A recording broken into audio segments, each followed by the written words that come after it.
Tonight, school safety under the microscope. To make sure that, again, students are safe and parents can feel safe sending their kids to school every day. The new directive to all of Manitoba schools following a disturbing incident at a Winnipeg school. Also tonight. And now we have to try and recover from those things. It's going to be hard to do. How communities are trying to get back on their feet after one of the worst wildfire seasons on record. Plus, defending their actions. Why Justice Canada wants a judge to throw out a man's lawsuit over his wrongful arrest on child sex crimes charges.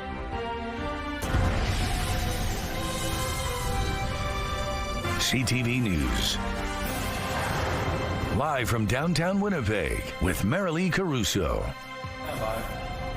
Good evening. Thanks for joining us. Tonight, every school division in Manitoba is being ordered to boost safety. This after a convicted sex offender allegedly made his way into a K-8 school washroom last week and grabbed a student.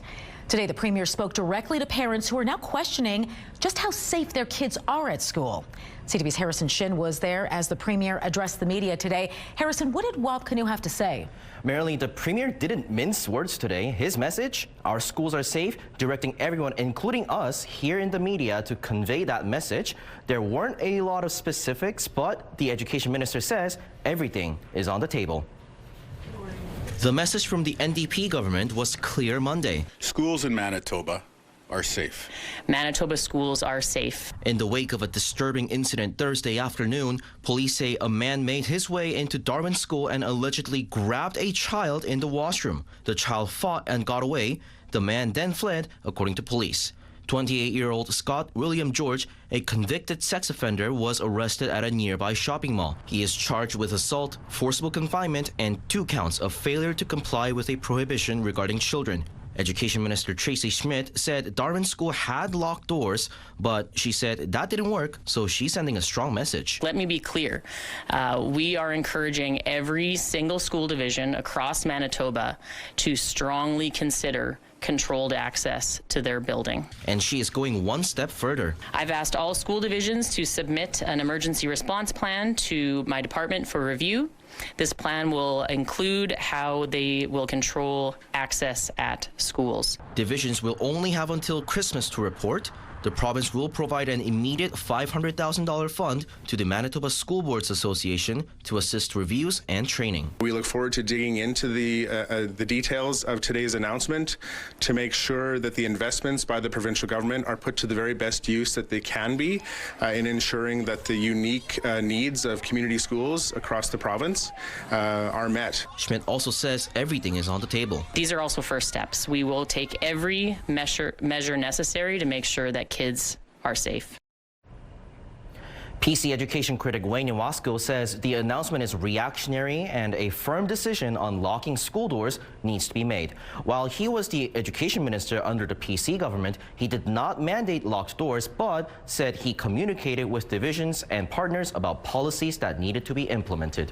Harrison, can't the province direct all schools to just lock their doors? No, Marilee. While Section 47 of the Public Schools Act says each division must have an emergency response plan, it does not require locked doors. However, that plan should include how they will control access to outsiders.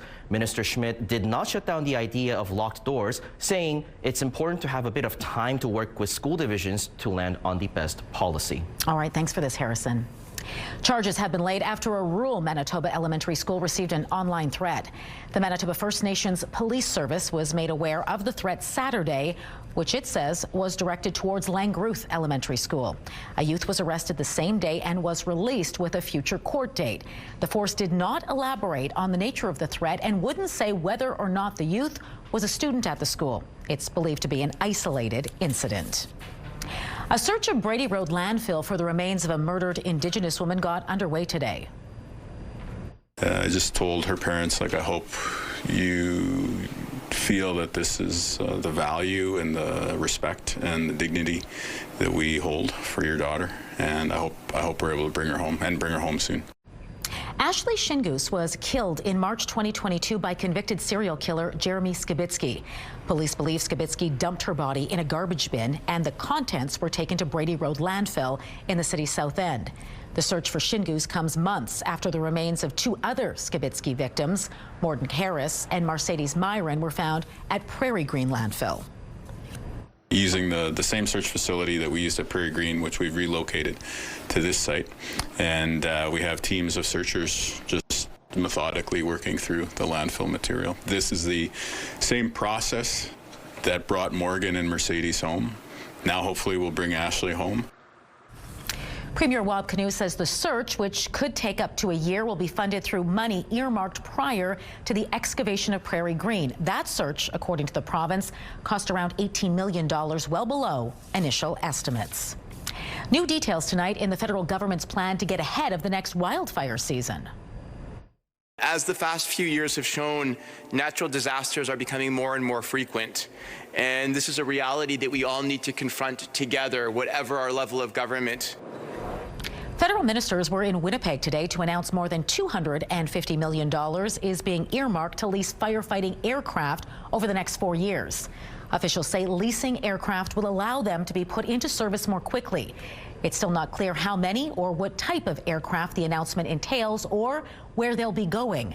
The feds say those details will come out of conversations with provinces and territories to figure out what's most needed. 2025 was one of the worst wildfire seasons on record in Manitoba.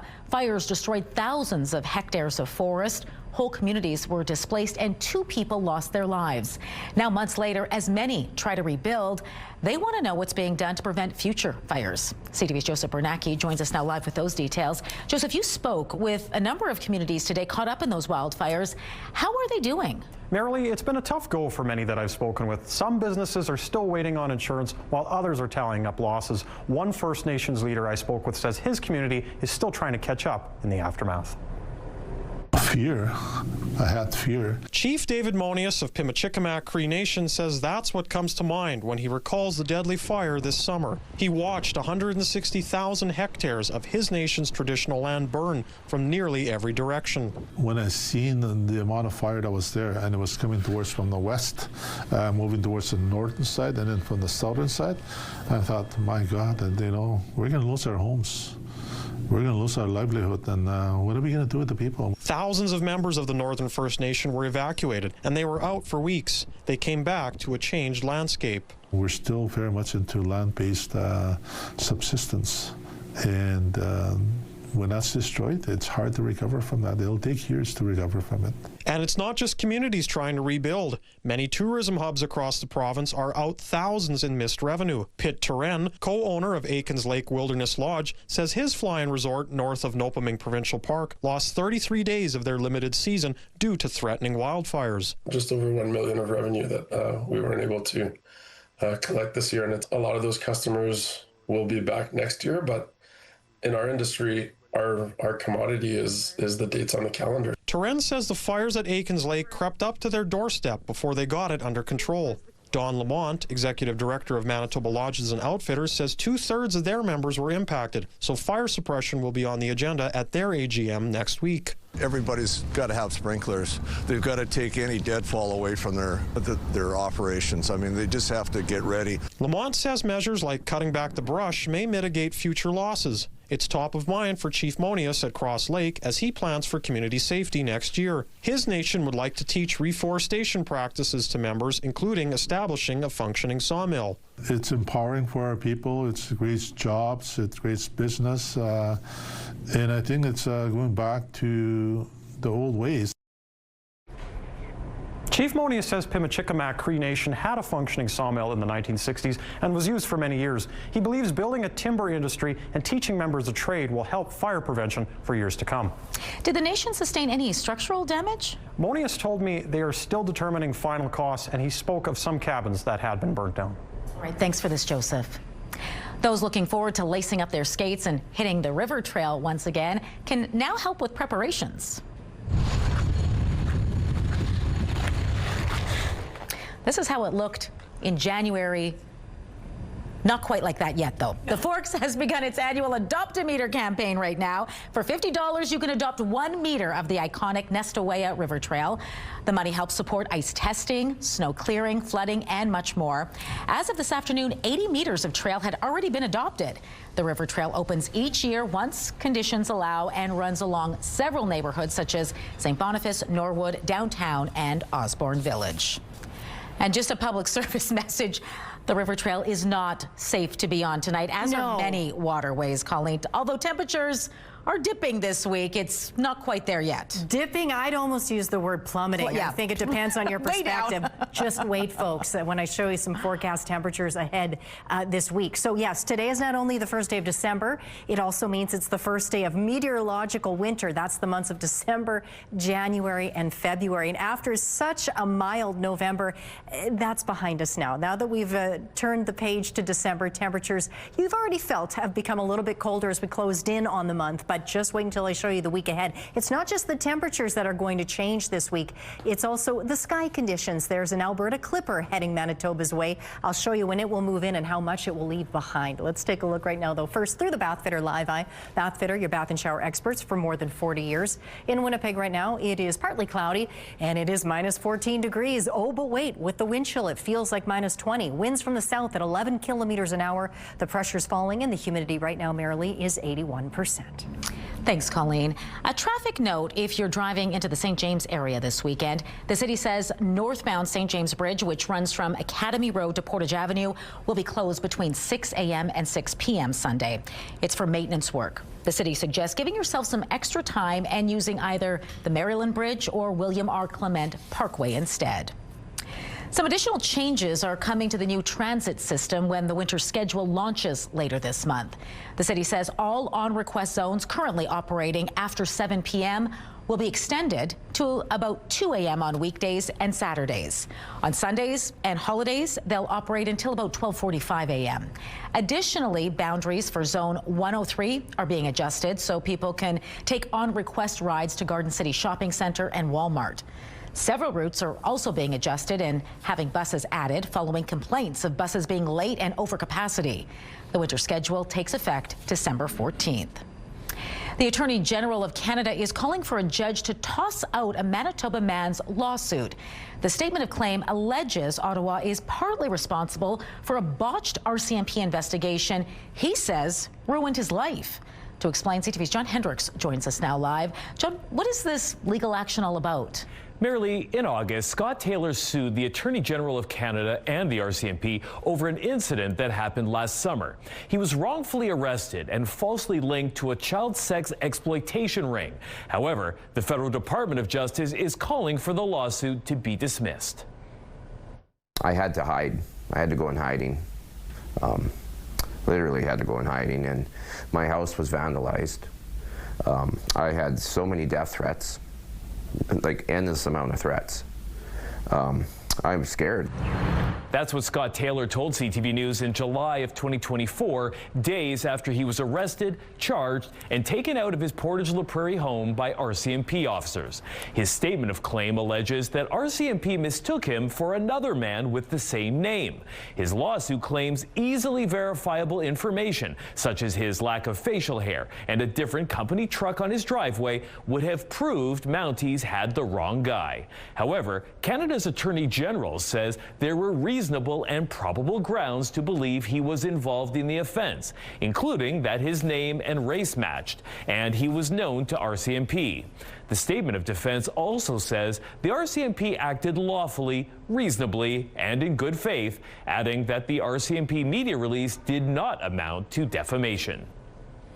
Now, the RCMP, who are also listed as a defendant, have not yet filed a statement of defense. And as a reminder, none of the claims have been tested in court. John, what did the man's lawyers have to say about this latest development? Marilee, CTV News has reached out to his legal counsel. We have not yet heard back. All right, thanks for this, John. An iconic live music venue in Winnipeg is asking for your help. The West End Cultural Centre needs to raise $50,000 by the end of this year.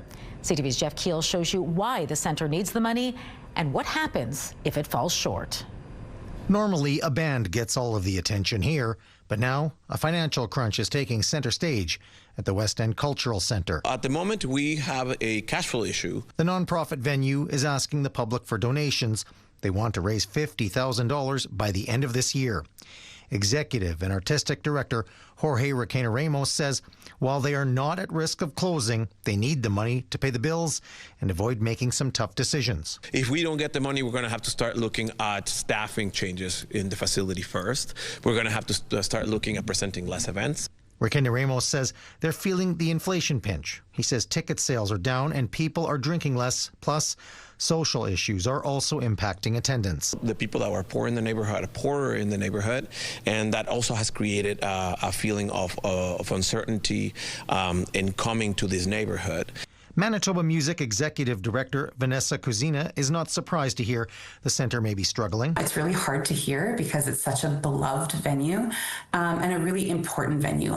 She says being a nonprofit comes with challenges, and the West End Cultural Centre is not alone in both the Manitoba and Canadian live music scene. It's been a bit of a roller coaster in the last, 5-10 years, especially with the pandemic. We lost a few venues over the pandemic, and we've gained a few venues. In 2027, the centre will celebrate 40 years. Requena Ramos says the fundraising will help them prepare for the milestone. Revamped, reanalyzed, rebuilt for that to enter that fourth decade. Jeff Keel, CTV News, Winnipeg. Winnipeg St. John's ambulance facility is expanding thanks to new funding from Ottawa. Across Canada, communities are adapting to new realities, from more frequent extreme weather to more responses to emergencies. These challenges remind us how important it is to have strong emergency response systems and people who are trained and ready to act. The feds are dishing out $400,000 for a planned 3,000-foot expansion to St. John Ambulance headquarters on Portage Avenue. The new space will be used for first aid training and help volunteers prepare to work at community events and assist during emergencies like this past summer's wildfire evacuations. St. John Ambulance volunteers from Manitoba, with the support of volunteers from Saskatchewan, Ontario, and Alberta, served over 6,100 hours of volunteer service in 67 days this summer in the evacuation shelters here in Manitoba. That's St. John Ambulance. That's what we do. That's what this building facilitates. St. John Ambulance says construction is expected to begin midway through 2026. Snow is now on the ground across much of the province, and that is prompting Manitoba Public Insurance to remind you it's time to adjust your driving habits. The public insurer is reminding people slick roads and spinning tires are just as likely to happen when it's -1 as when it's -30.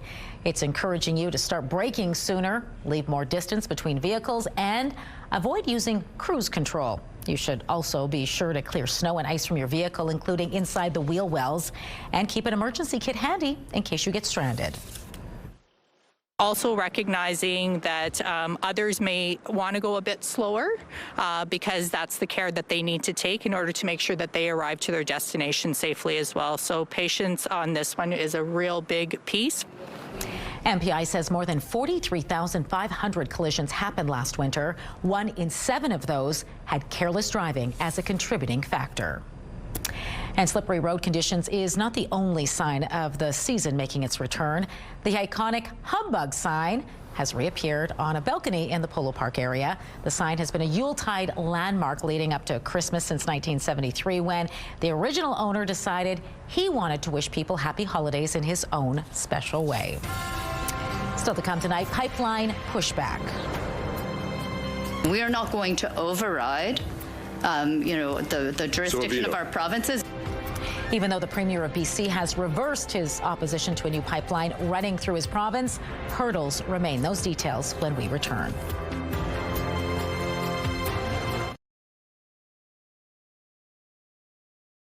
We all know just how cold Manitoba winters can be. Imagine not having a winter coat, boots, a toque, or mitts, and stepping out into the cold. That's the reality for many kids. But you can change that. Give the gift of warmth. Donate to Coats for Kids. Taking a look at the markets tonight, crude oil added 77 cents. The Canadian dollar is unchanged at 71.5 cents U.S. Gold gained almost $20. The TSX dropped 281 points. The Dow Jones fell 427 points, while the Nasdaq lost 89 points. A heads up tonight if you need to attend the Provincial Offences Court office here in Winnipeg. Manitoba Justice says it is temporarily rolling back some hours. The office at 373 Broadway will close at 3 o'clock instead of 4:30 on Mondays, Wednesdays, and Fridays. The office hours on Tuesdays and Thursdays are unaffected. You can also pay tickets online. If you'd like to seek a reduction or dispute an offense, you're told to call ahead as same-day appointments are no longer available. Two of Canada's most prominent families plan to donate the royal charter which formed Hudson's Bay Company to the archives of Manitoba if they win the artifact at an auction this week. Hudson Bay has scheduled a Wednesday auction to find a new home for the charter that formed the company in 1670. The Thompson and Weston families have agreed to get the bidding started at $18 million. If successful, they'll donate the artifacts to the Manitoba Museum, the Canadian Museum of History, and the Royal Ontario Museum. We heard from the Minister of the Environment today after BC's Premier had a change of heart over his objection to an Alberta pipeline going through his province. CTV's Mike Couture now on the next steps to make this project a reality. Do you support a pipeline? Opposition MPs grilled the Environment Minister about a possible new pipeline from Alberta to the BC coast. But Julie DeBruzen says it's not only up to the federal government. If the provinces and the Indigenous peoples are in agreement, that then there is a pathway to actually make that happen. But I am not what going happen? For a pipeline. But Thank you. While the federal government does have the jurisdiction over interprovincial pipelines, the minister says any project will have to involve all stakeholders. There needs to be agreement from the province of British Columbia and of Indigenous peoples, and we are not going to override the jurisdiction of our provinces, and we're not going to override the rights of Indigenous rights holders. The coastal First Nations are opposed to a pipeline going through their land in northwestern BC, but the route still isn't decided. The former head of Kinder Morgan Canada points out there is another path. And the market should decide where that pipeline ends up. Like, is it Kitimat? Is it Prince Rupert? Is it Vancouver? Do we go back to Vancouver and build another pipe, along the existing Trans Mountain route, which is always an alternative? On CTV's Question Period, BC Premier David Eby said he'd be willing to talk about a pipeline through his province if the tanker ban remains in place. In a statement, Premier Daniel Smith said, "I will also continue to engage with the Premier on the larger bitumen pipeline project to see what ideas he has on how we can ensure this project can proceed in a manner that benefits both Albertans and British Columbians." And there is some time for that. Alberta has until July 1st to submit its pipeline application to the Federal Major Projects Office. Mike Couture, CTV News, Ottawa. Corrections Canada appears to have a human resources problem. Over a one-year period, it's had to discipline 400 employees and fire 12 of them for misconduct and wrongdoing. A new report covers the year starting in April of 2024. Disciplinary incidents included sleeping on the job, sexual harassment, and excessive use of force. 12 people were fired for bringing contraband inside and engaging in sexual acts at work. A Canadian citizen is one of 4 international activists recovering from injuries after allegedly being assaulted by Israeli settlers in the West Bank. CTV's Colton Prale has the latest details amid a rise of violence. A Canadian woman and 3 Italians were attacked in the early morning hours Sunday in the village of Ain el-Duke near Jericho in the West Bank. The woman from British Columbia, who asked not to be identified, says masked settlers armed with rifles and clubs beat her and her companions in an attempt to intimidate them. They proceeded for at least 15 minutes to attack and beat us brutally. I myself was kicked repeatedly in the head, in the ribs, in the hip, and in the thigh. They poured gasoline on us and threatened to burn the house down. In the past month. The woman is part of a Palestinian group which places international activists in the West Bank to try to deter settler violence. She says attacks in the Duke region have become a daily occurrence over the past 2 months. In a statement, Global Affairs Canada says it's aware of a Canadian citizen injured in the West Bank, but can't provide further information. Canada condemned violence committed by what it calls extremist settlers and opposes any actions or talk about the annexation of the Palestinian territories, calling the settlements illegal. Meanwhile, the United Nations says there were over 260 settler attacks across the West Bank in October, the most in any month since 2006. Meanwhile, the Canadian woman says she and her colleagues will return to the community of Duke, where they were attacked, once they recover from their injuries. What happened to us is terrible, but it's nothing in comparison to the Palestinian experience. Last week, Germany, France, the UK, and Italy said the increased attacks risk undermining the success of a Gaza peace plan. They're urging the Israeli government to reverse its settlement policy. Colton Prale, CTV News, Ottawa. More than 1,000 people have been killed across Indonesia, Sri Lanka, Malaysia, and Thailand because of flooding and landslides. 600 of the victims are in Indonesia after the storms in West Sumatra. More than 28,000 homes have been damaged in that country and 1.4 million people affected. In Hong Kong, 14 people have now been arrested in connection to one of that city's deadliest fires. More than 150 people died in the fire, and more than 40 are still missing. The high-rise complex was under renovation, and officials say the fire was fueled by substandard and flammable construction materials. Pope Leo is in Lebanon. He met with worshippers this morning at the Shrine of Our Lady of Lebanon just outside Beirut. This is Pope Leo's first overseas trip. The highlight of the visit was an interfaith meeting in Beirut with many of the country's spiritual leaders.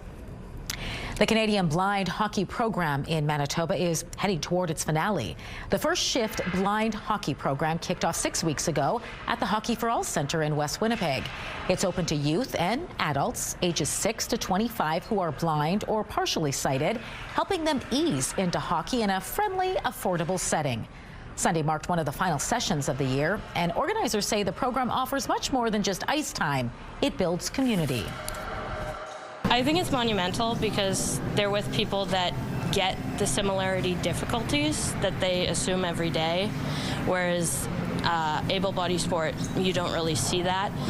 It allows them to create friendships with people that are within our community and have those same adversities. When players wrap up this intro program, they can move on to the next level of blind hockey, which is set to start in January.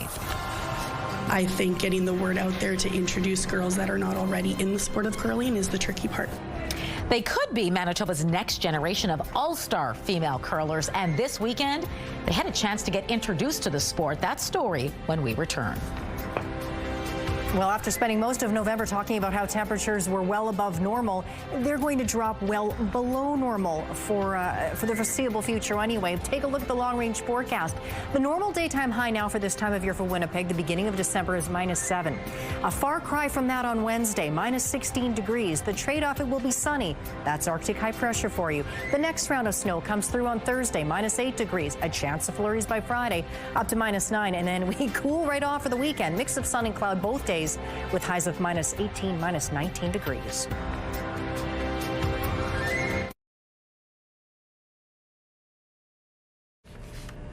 Canada is sending 2 powerhouse curling teams to the Winter Games. You need to hit, roll to the pin. How's that? And it's off to Italy for Team Jacobs. Team Rachel Homan and Team Brad Jacobs both swept their best-of-3 finals at the national qualifiers in Halifax over the weekend. Matt Dunstone's Manitoba rink was edged out in the second match against Jacobs with a final score of 6-5. Both teams now head to the Olympics loaded with big game experience, and 3 of 4 curlers on the men's side have already won Olympic gold before. Curling at the Winter Olympic Games begins on February 4th. A Winnipeg curling club opened its doors Sunday to help more girls get involved with the sport in a comfortable environment. Curl Manitoba hosted its Girls Rock event at Assiniboine Memorial Curling Club. The event is aimed at girls ages 9 to 16 who have never curled before. Local female coaches, past champions, and instructors guided the new kids on the ice through the basics. Organizers say attracting new participants can be tough, so registration costs are kept low and all of the equipment needed to try the sport is provided. think there's a demand in terms of there's not as many girls in sport as there are men. I think getting the word out there to introduce girls that are not already in the sport of curling is the tricky part. A lot of it is going to schools and going to curling clubs with already female curlers and getting them to spread the word to their friends and family who don't already curl. Sunday's session was a one-day event, but Curl Manitoba says plenty of learning programs run across Winnipeg, from casual drop-ins to 8 or 10-week sessions.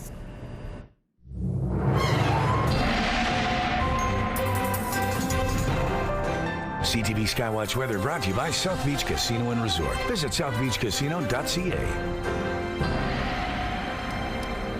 Colleen Brady back now with your complete Skywatch forecast. And if you found yourself a little chilly when you headed out today, brace yourself.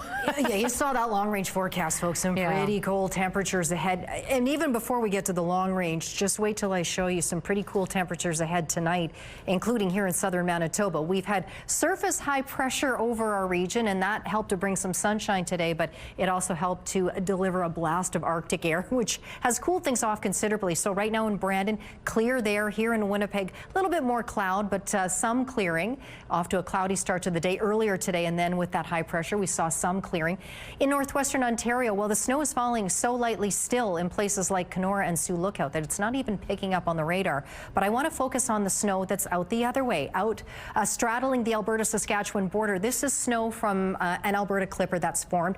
This snow is going to race across Saskatchewan tonight, and clippers by their nature do tend to move very quickly. So often they don't leave an awful lot of snow behind, and it looks like this one won't either. Overnight, we'll start to see the first of that snow move into places like Dauphin, and then early in the morning, a couple hours later, we should see that snow move further south into Brandon, and then we will likely escape most of the commute here in Winnipeg without the snow, but on the tail end of it, we might start to see some of that snow arrive. And then throughout the course of the day, it looks like the highest snowfall amounts forecast are 2 to 4 centimeters, and that does include here in Winnipeg. That snow will move into northwestern Ontario tomorrow afternoon, but again, it's light snow, but you can see areas further north central and much of northern parts of the province won't see that snow tomorrow, but some areas are seeing some snow in the north tonight first, but again, it's still light snow.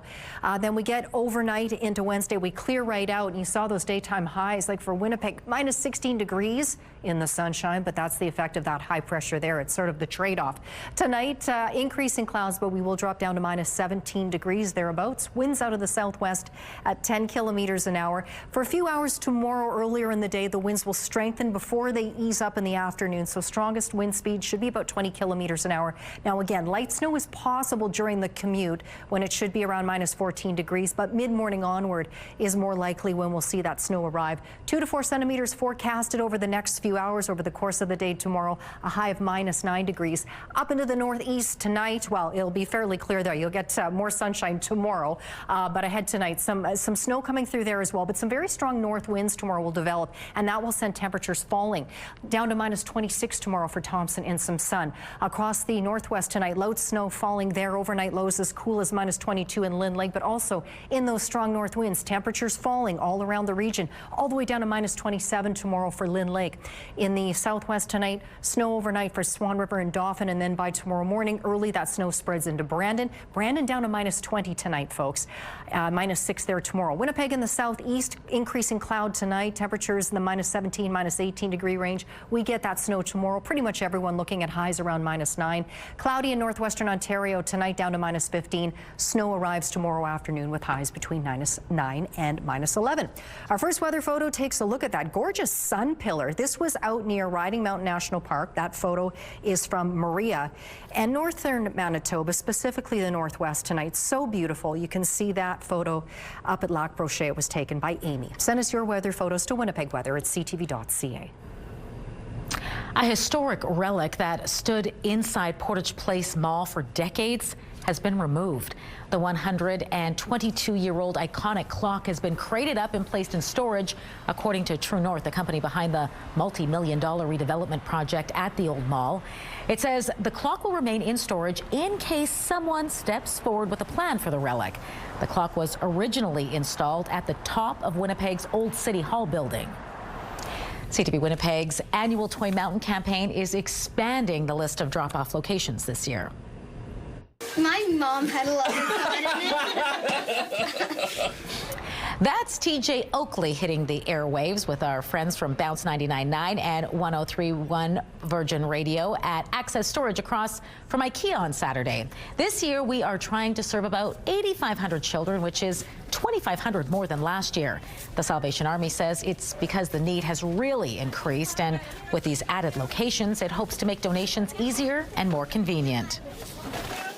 We know that folks are really pressed for time. It's a really busy time of the year for just about anyone. So if we can offer more options for them to donate on their schedule, it makes it easier for the family to get involved. And hopefully, if you're already doing some running around, we can just be another stop along the way.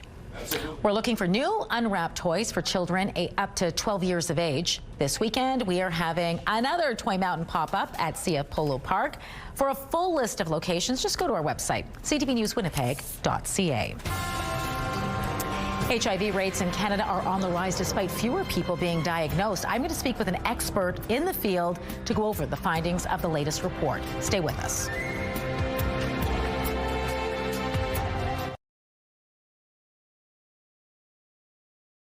As we mark World AIDS Day, new HIV surveillance numbers show rates here in Manitoba are on the rise. Joining me now to talk more about the latest statistics and what they mean is Sean Hosine, Science and Medicine Editor at Katie, Canada's source for HIV and hepatitis C information. Sean, good to speak with you. Good afternoon. These new surveillance figures from the Public Health Agency of Canada reflect information collected in 2024. What does this information tell us? Well, it tells us that there are 65,000, just over 65,000 Canadians living with HIV today, and about 11% or 7,050 are undiagnosed. That is, they have HIV, but they aren't aware of it. And, you know, between, I think in 2022, there were 1,848 or 1,848 new transmissions of HIV. So HIV infections continuing in Manitoba, the situation is quite bad. It's got the highest rate of infections in all of Canada, and we need to do more. Yeah, Manitoba was the only province to report a higher diagnosis rate in 2024. This is pretty concerning. Yeah, I mean, it's both good and bad, right? It's good. More people are being diagnosed. That means they're being tested and they're hopefully getting into care and treatment. Because with treatment, if it's taken every day or taken exactly as directed, people can get healthier because their virus is suppressed and they can live, you know, all other things being equal, a long, healthy life. But also treatment, when used as directed, suppresses the virus and it stops the spread of the virus. Like the person can't further spread the virus. So that's great news. Moving forward, what do you think needs to be done, you know, as far as prevention, testing, and treatment? That's a great question. I think we need to do more on testing. Many people don't think they're at risk for HIV. They may have been exposed in the past. They aren't aware of it. And I would like for every sexually active person to get tested. The reason is you can get tested at a pharmacy, you can get tested from a nurse practitioner, a doctor, a clinic, wherever, but you get tested and you get the result, and this is good because if you're negative, you ask your healthcare provider, well, what other steps can I take to stay negative? And if you're positive, you ask your healthcare provider, can I start medication as soon as possible? And that's good because it keeps you healthy. Medication today for HIV is really simple. It's one pill once a day or an injection every 2 months or so. So there are lots of options and they're well tolerated. Well, Sean, I want to thank you for your time tonight and the insight on World AIDS Day. It was great speaking with you. Thanks very much.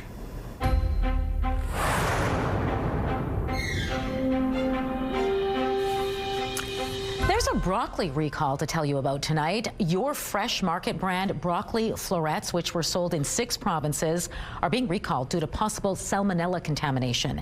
The Canadian Food Inspection Agency says the product was distributed in New Brunswick, Newfoundland and Labrador, Nova Scotia, Ontario, PEI and Quebec. The agency is urging consumers not to consume, use, sell or serve this broccoli as it can make you sick. No illnesses have been linked to the products, but the investigation is ongoing, which may lead to additional recalls. And the Canadian Food Inspection Agency has once again issued a warning about recalled pistachio products due to possible salmonella contamination. This is just the latest in a series of similar recalls across the country. The pistachio and pistachio-containing products from the most recent recall were sold in several provinces as well as online. An extensive list of the products and where they were sold is available on the government's website. The notice advises anyone who has become sick from eating a recalled product to contact their healthcare provider. New HIV prevention guidelines say doctors should not be gatekeeping antiretroviral medication. A coalition of doctors across Canada published 31 recommendations and 10 good practices for prescribing the medication before and after a potential HIV exposure to prevent infection. The new guideline states a healthcare provider should prescribe the meds to someone who is seeking it, even if they don't disclose their HIV risk factors, rather than doctors gatekeeping access. The recommendations are aimed at reducing the rise of HIV infections in Canada over the last several years.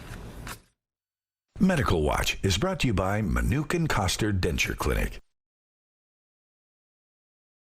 In fact, when was the last time you touched your ceiling? Don't let it just collect dust. You pay for it. An intruder. She's taking the comedy world by storm, and now she's set to take the stage here in Winnipeg. Plus, do you have what it takes to be crowned the next MasterChef Canada?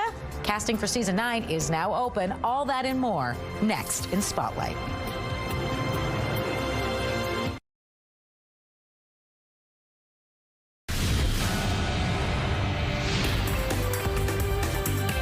Spotlight, sponsored by the Casinos of Winnipeg, presenting Took, All-Star Canadian Classic Rock.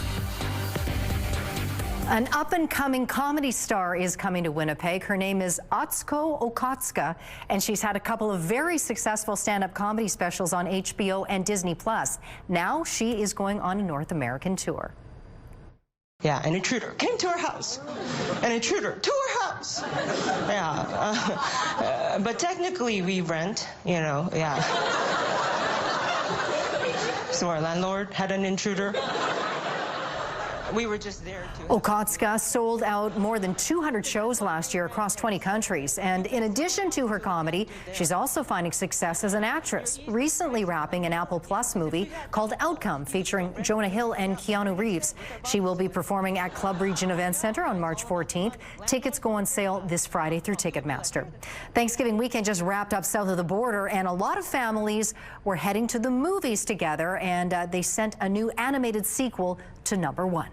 We took an oath to make the world a better place, and an innocent snake needs our help. Hollywood analysts tend to look at the 5-day holiday weekend around American Thanksgiving, and during that time, Zootopia 2 debuted with an estimated $156 million U.S. across North America. Wicked for Good lost the top spot, but still added $93 million to its box office total. Now You See Me, Now You Don't conjured up $10 million for third. Well, here is your chance to put your culinary skills to the test and walk away with some serious cash. I am going with the chicken breast. Hopefully I can marinate it long enough so it doesn't dry by the time I cook it. CTV is serving up another season of MasterChef Canada, and casting is now open. CTV is looking for ambitious home cooks who are at least 19 years of age as of today. You'll need to be available for filming in Toronto between March 20th and April 30th. Now, the winner will be taking home $100,000 and the title of MasterChef Canada. You'll have until January 12th to head to masterchefcanadacasting.ca to apply. Season 8 continues Tuesdays, with the winner set to be crowned December 16th. Kick off the week with St. Dennis Medical at 7. At 8, it's The Voice. The Weakest Link is on at 9. And catch Tracker at 10. It's all right here tonight on CTV. The CTV Primetime lineup is brought to you by Strictly Amish, exclusively in Arborg, Manitoba.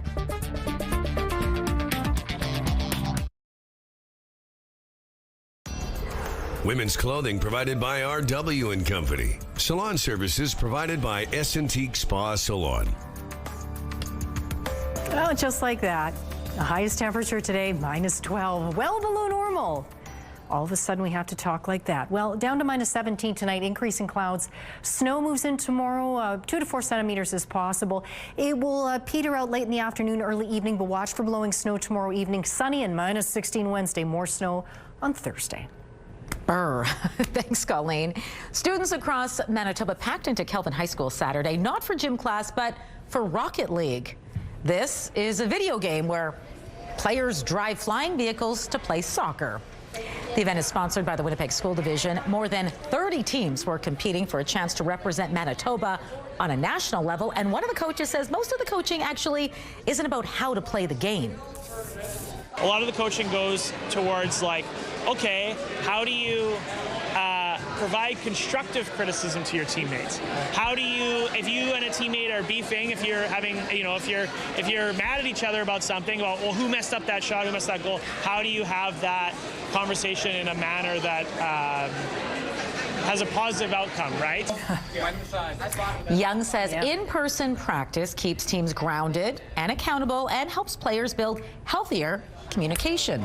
Very important skills to learn. Yes, that will serve you well absolutely throughout life. Yes. Have fun now playing the game, though. All right, that does it for us tonight. Stay warm. We'll see you back here tomorrow.